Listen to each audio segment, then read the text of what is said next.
From Ghostbusters to Toy Story to Young Sheldon, Annie Potts has certainly been around the block, but her life hasn't been without its hurdles either. We got one! In 1973, 5 years before Potts made her big screen debut, a terrible car crash threatened not only her acting career, but also her life. Potts was 21 years old at the time, and she'd only recently married her first husband, Stephen Hartley. According to Potts, she and Hartley were driving along the highway when a car driven by drunk teenagers plowed into them. Potts says the impact broke almost every bone in her lower body. She also lost the heel of her right foot in the crash, while Hartley lost his left leg. In a March 2024 interview with The Guardian, she said, "It took a very long time to recover. I'm still trying to recover."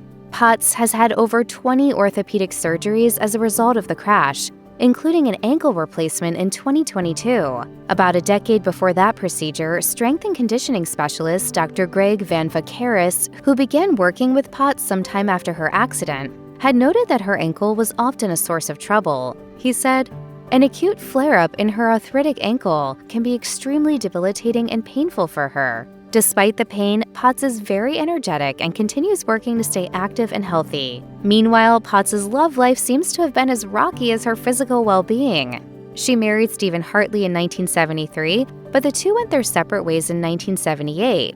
After that, Potts married TV actor and producer Greg Antonacci, but they split up at the end of the decade. Just 1 year after her second divorce was finalized, Potts said "I do" for the third time, marrying film producer B. Scott Senecal in 1981. The couple welcomed a son that same year, although they ended up calling it quits in 1989.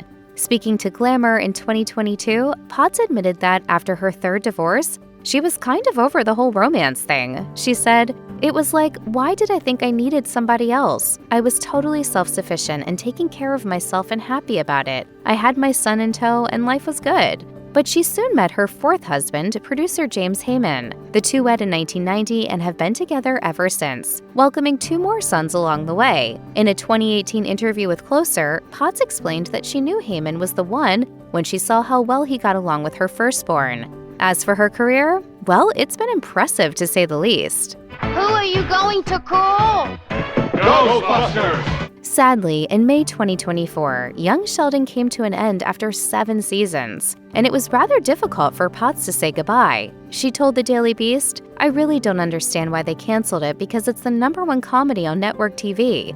It's the #1 show on Netflix. I can say this now because it's over. Are they stupid?" Potts added the disclaimer that she is a bit of a workaholic, which may have affected her perspective. Still, she also noted that she was going to miss playing a motherly figure to the young cast of Young Sheldon, especially seeing as how her real-life sons were already grown up. She added, "There's been a lot of grieving. We've been together for so long now and raised the children sort of communally, and it's such a beautiful show." Speaking on The Talk around that same time, Potts confessed that she didn't know how many acting jobs she had left in her. She said, "I'm old. This could be my last rodeo." Still, although Young Sheldon ended during the first half of 2024, the spin-off series, Georgie and Mandy's First Marriage, premiered that October. The very same month, Potts celebrated her 72nd birthday. When the new show arrived, Potts got the chance to reprise her Young Sheldon role as a guest star. Yes, Potts has certainly had to endure quite a bit in her time, but she's nothing if not a survivor, and she has only maintained that attitude as she's aged. As she told Senior Planet in 2024,